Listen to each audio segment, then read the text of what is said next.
Welcome back, America. We're here with Brett Tolman, former U.S. Attorney for the state of Utah. You know, Brett, considering what the Biden regime put this nation through, what these prosecutors put this nation through, and all the pushing the edges of the envelope, even the Supreme Court on multiple occasions basically had to put the genie back in the bottle.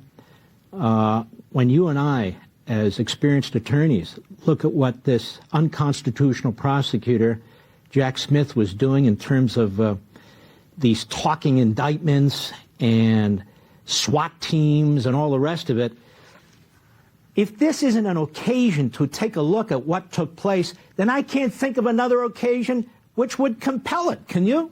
No, in fact, you look at it, Mark, there's 115,000 employees in the Department of Justice. There's over 11,000 lawyers, prosecutors that are devoted to enforcing the law. What did we see under Merrick Garland? What we saw was the politicizing of each of those most powerful positions.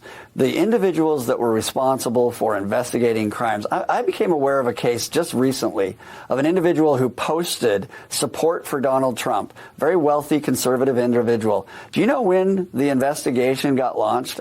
Right after he posted support for President Trump winning the election. This is what the Biden administration did.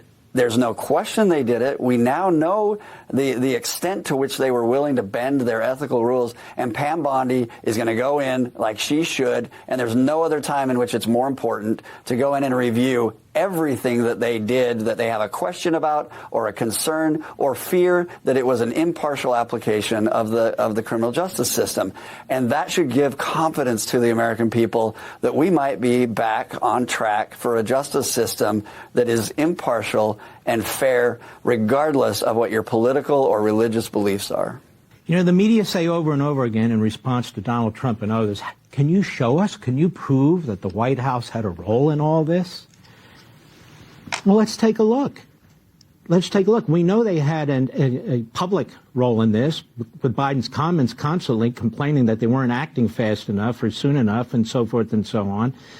So when Bondi and the others want to take a look, that's an amazing thing. This is now typical with the Democrats and with the media. You got Elon Musk who wants to take a look. You've got Pam Bondi who wants to take a look. And the fact that you want to take a look is now said retribution, that you want to bring recriminations against these people. No, we want to know what the hell they did and who did it and whether or not they should be held to account, right? Just like we want to know where the spending has been, and Elon Musk and DOJ, they're digging into it, and all they're doing is following where the money went. We also want to know how bad was the conspiracy to take down a political opponent that they feared.